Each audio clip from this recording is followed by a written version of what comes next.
ide awal sekali kenapa sih saya berpikiran untuk menciptakan suatu inovasi untuk membantu atau memberikan stimulus pada anggota gerak khususnya kaki, itu karena saya pribadi pernah mengalami bahwa orang tua saya mengalami stroke, kemudian beliau tidak bisa bergerak dan hanya berbaring di tempat tidur dalam jangka waktu yang panjang.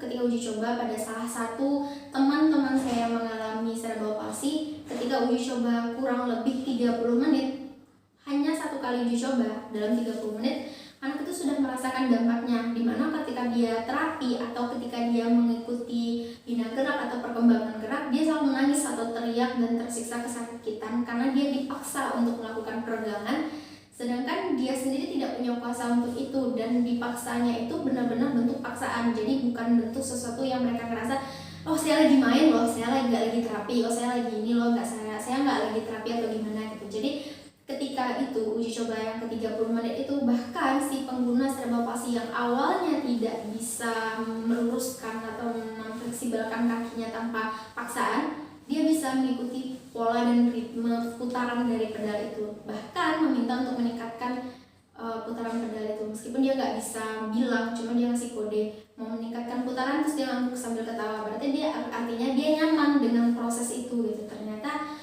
alatnya di saat dan di detik itu saya merasa, oh ternyata sesuai dengan yang saya harapkan manfaat dan fungsinya.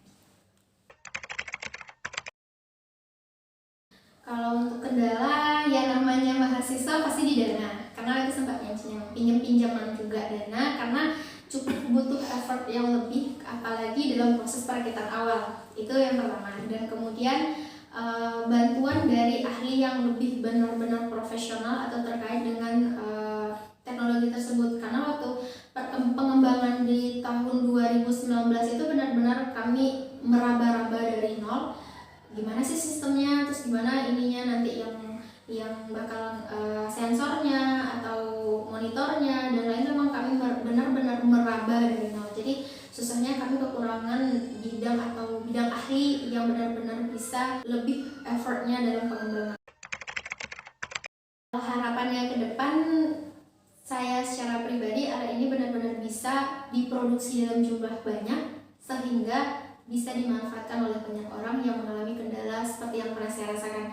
Bahkan kalau sampai suatu saat nanti saya tidak hanya fokus pada anak cerebral palsy, mungkin ada dari teman-teman lain yang mengalami bisa distrofi muskular atau mengalami stroke juga, atau yang mengalami hambatan gerak dan lain sebagainya pasca stroke atau segala macam, yang butuh, atau bahkan untuk lansia yang butuh bantuan bergerak atau memberikan stimulus. Jadi besok bisa diciptakan dalam jumlah besar, bisa dimanfaatkan oleh banyak orang yang membutuhkan. Kalau untuk dukanya cukup banyak, karena untuk merakit alat itu tidak hanya sendiri, tapi itu kerja tim, dan kerja tim itu cukup membutuhkan effort lebih karena akan ada perdebatan, arahnya ke sini, arahnya ke sana, apalagi di zaman pembuatan atau perakitan awal sekali. Itu semuanya masih mahasiswa, jadi masih ada kesibukan lain, baik itu kuliah, baik itu organisasi, pertengkaran dari tim, bahkan sampai udahlah sampai di sini aja, nggak usah lanjut ke PIMNAS gitu. Sampai akhirnya kami merenung, ngumpul lagi satu tim, membicarakan tujuan awal kita apa sih, apa benar hanya PIMNAS, tujuan awalnya apakah hanya lomba, apakah hanya sekedar mengejar medali atau mengejar hadiah dari PIMNAS yaitu bebas skripsi dan lain segala macamnya, atau hanya jalan-jalan ke Bali. Terus balik lagi merenung, oh tujuan awal kita adalah menciptakan suatu alat yang bisa membantu teman-teman yang mengalami hambatan gerak. Jadi setelah berkumpul lagi, kami kembali lagi ke tujuan awal, ke visi misi awal, bahwa tujuan awal kita tidak hanya untuk lomba, karena itu tuh bisa dibilang itu hanya reward, itu hanya reward dari apa tujuan yang pertama gitu, tujuan utamanya gitu. Jadi tujuan-tujuan yang lain atau yang lain tuh hanya mengiringi rewardnya. Nah jadi suka dukanya itu dari pertengkaran tim, masalah finansialnya, karena kami waktu itu belum ada dana yang cair, jadi pakai uang sendiri atau uang tim atau bahkan minjem sama salah satu dosen kita gitu. Jadi di sana sih awal mula susahnya. Kemudian dukanya lagi karena memang mulai perakitan itu benar-benar dari nol, bahkan dari desain, dari mulai ngelas, mulai nyari ini nyari itu, banyak tempat yang belum bisa kami dapatkan sesuai kayak kita butuh seperti ini loh, tapi di Kota Padang khususnya nggak ada gitu. Jadi nggak ada dan susah, dan kalaupun ada harus custom, minta tolong ke bengkel, minta tolong ke ini, dan itu butuh dana yang lebih besar lagi. Itu awal mula perakitan yang pertama. Nah, alhamdulillah ketika ikut studi S2 dalam magister ini saya dapat beasiswa juga dari salah satu Kementerian Keuangan, yaitu beasiswa LPDP. Dan alhamdulillah mendapatkan bantuan dana penelitian, dan ya angkanya bisa dibilang lebih cukup lah dari waktu pendanaan di masa kuliah S1. Jadi tidak terlalu butuh effort lebih, dan sekarang saya sudah melakukan pengembangan yang lebih lagi karena memang tujuan awalnya alat itu saya pengen alat ini benar-benar bermanfaat. Jadi tidak stuck, tidak terbatas di hanya penelitian S1 atau di lomba PKM di zaman 2019 itu. Jadi gak hanya berhenti di sana, saya pengen lagi terus melakukan pengembangan bahkan benar-benar bisa dimanfaatkan. Jadi sekarang saya sudah meningkatkan lagi fungsi pedalnya, tidak hanya di kaki tapi juga di tangan. Kemudian dulu sistem kontrolnya ada monitor yang ada layar tekan-tekan dan segala macamnya. Sekarang saya sudah menciptakan dengan sistem kontrol melalui Android. Jadi alatnya bisa di stop, gerak, atau meningkatkan kecepatannya, atau mengukur berapa kali putarannya, itu bisa udah ada di HP. Jadi udah cukup lumayan, saya rasa layak untuk terus dikembangkan dan untuk dipublikasikan kepada teman-teman yang membutuhkan alat tersebut. Nah, dan salah satu juga dari beasiswa yang saya ikuti ini, beasiswa ini menyediakan juga salah satu kegiatan konferensi atau konferensi internasional yang mereka danai.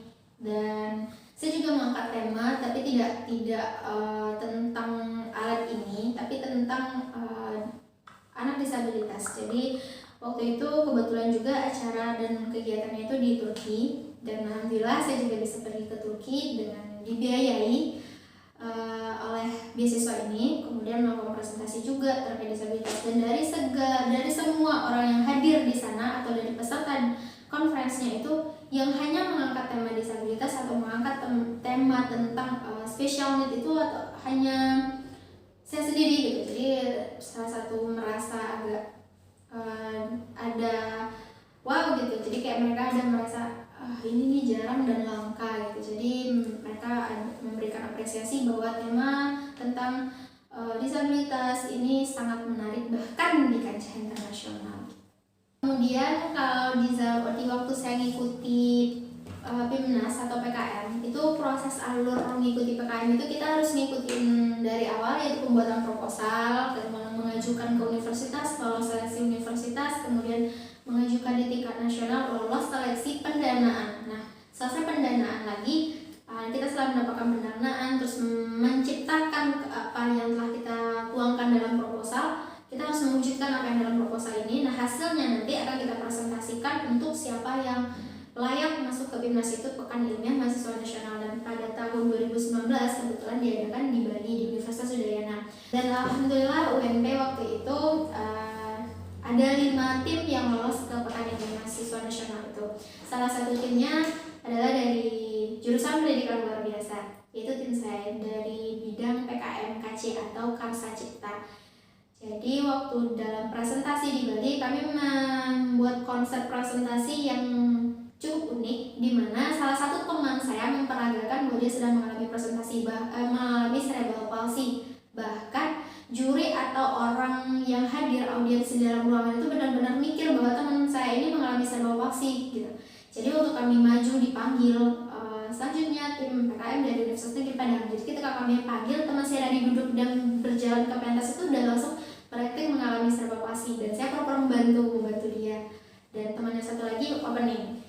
Jadi seolah kami beneran sibuk mempersiapkan ini teman sedang duduk dengan bentuk dia sedang mengalami cerebral palsy. Teman saya opening, setelah itu saya menjelaskan kita punya suatu inovasi teknologi berupa alat yang bisa membantu atau memberikan stimulus pada anak cerebral palsy. Ketika saya menyebutkan nama alat itu dan setelah menjelaskan juga alat itu gimana, tujuannya apa, cerebral palsy itu apa kepada audiens dan juga juri, karena waktu itu jurinya tuh nggak orang dari bidang pendidikan luar biasa gitu. Jadi secara general dengan semua jenis teknologi yang dikembangkan oleh teman-teman dari baik itu Universitas UGM, ITB dan lainnya gitu.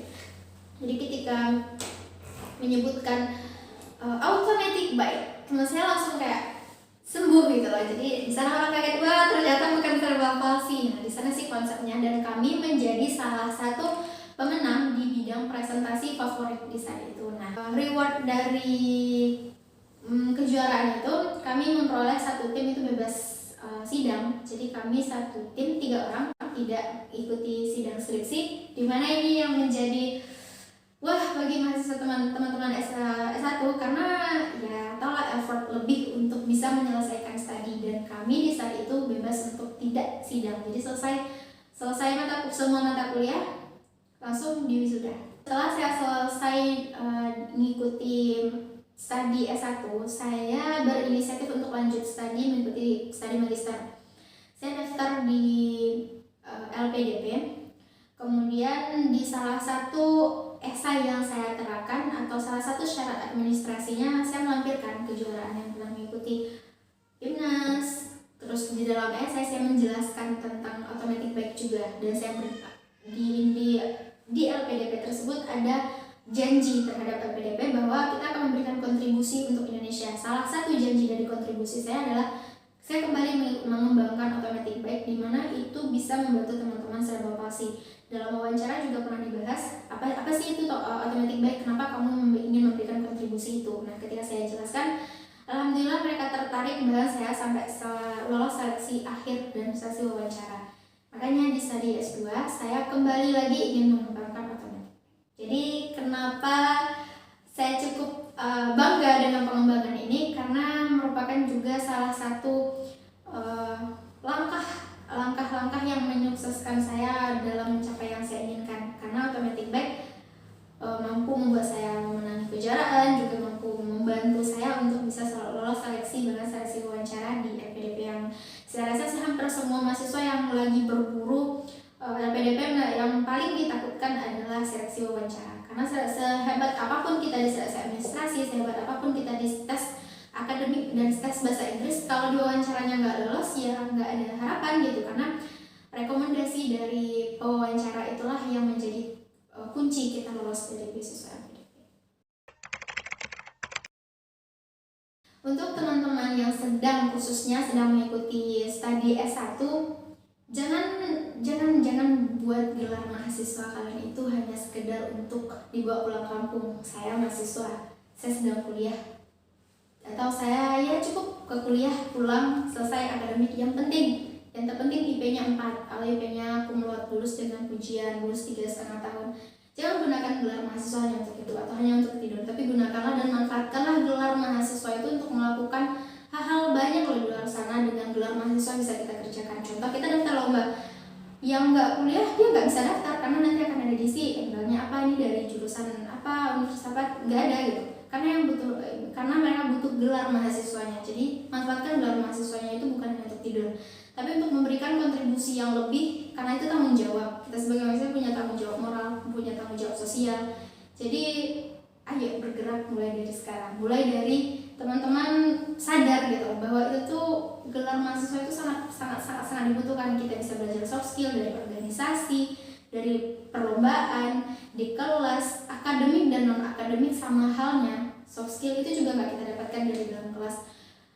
Bahkan kalau hanya fokus di bidang akademik saja atau hanya difokus di bidang IPK saja, itu juga bukan menjadi satu hal yang menjamin loh teman-teman sukses, tapi itu salah satunya, bukan satu-satunya. Jadi kita juga butuh kemampuan di luar sana, kemampuan berinteraksi, kemampuan berkomunikasi, dan juga orang akan menilai kamu. Kalau kamu daftar kerja nanti kamu kuliah 3,5 tahun, saya bakal menyelesaikan dengan IPK yang terbaik. Apa aja yang kamu lakukan selama kamu jadi mahasiswa? Pasti pertanyaan itu akan muncul. Nah kalau teman-teman yang fokus pada akademiknya, kalau teman-teman bilang apa? Saya di kelas belajar, memperhatikan dosen, kemudian saya pulang belajar, bikin tugas, kemudian besoknya lagi saya kuliah.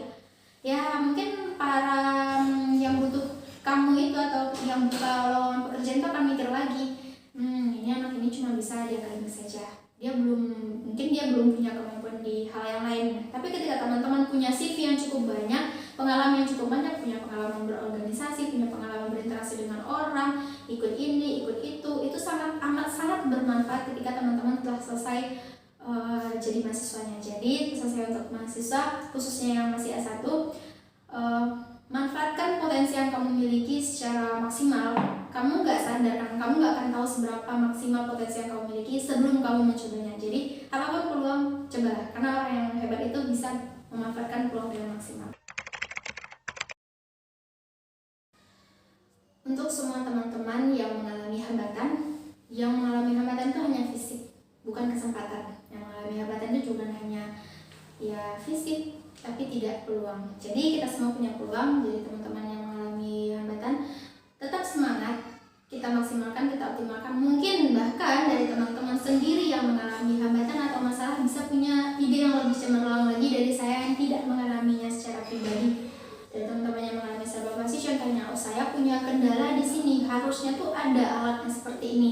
Itu juga merupakan suatu ide dan inovasi. Mungkin teman-teman bisa lebih dalam lagi memahami hal itu karena teman-teman sendiri yang mengalaminya. Jadi bisa menciptakan alat yang lebih baik dan lebih sempurna lagi dari saya. Jadi intinya jangan pernah menyerah, karena kita nggak tahu di peluang mana kita yang sukses. Jadi cobalah semua peluang, dan menyerah karena hanya hambatan. Semangat! Oke, demikian sharing dari saya. Semoga bermanfaat untuk semuanya dan semoga juga jadi tambahan ilmu buat saya. Saya Nisa, saya pamit. Assalamualaikum warahmatullahi wabarakatuh.